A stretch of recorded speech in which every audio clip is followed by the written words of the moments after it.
दुर्दैवाने, पण ते दुर्दैवाने मी 50% म्हणेन, कारण 50% माझ्या चुकीमुळे. अच्छा. कसं झालं की खूप सुंदर प्रेस कॉन्फरन्स वगैरे झाली, आणि दॅर वॉज म्हणजे एक प्रोजेक्शन की हो. ही आमची नवीन फाइंड आहे, हां. दीपक देऊलकर, आणि parallel role to Sanjay Dutt हां. इन ये जो मोहब्बत है.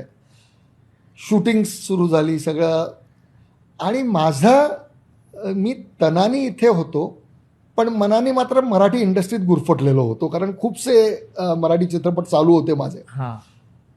आणि ज्या वेळेला इकडे शूटिंग झालं, आणि झालं म्हणजे कम्प्लीट नाही झालं, 8 रील्स साधारणपणे आमची तयार झाली.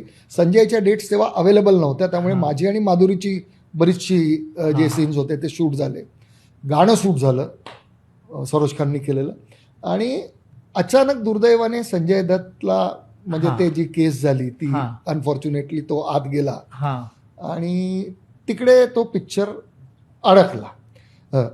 आणि त्याचबरोबर मी माझी चूकही का म्हणतो, की जेव्हा चित्रपट मिळतो किंवा तुम्हाला बॅटिंग करायला चांगलं पिच मिळतं, तर तेव्हा तुम्ही लूज बॉल सोडायचे नसतात. मी चांगली बॅटिंग विकेट जिकडे मिळालेली होती हां. इकडे, तर हां. तिकडे प्रयत्नच केला नाही कधी हिंदीमध्ये.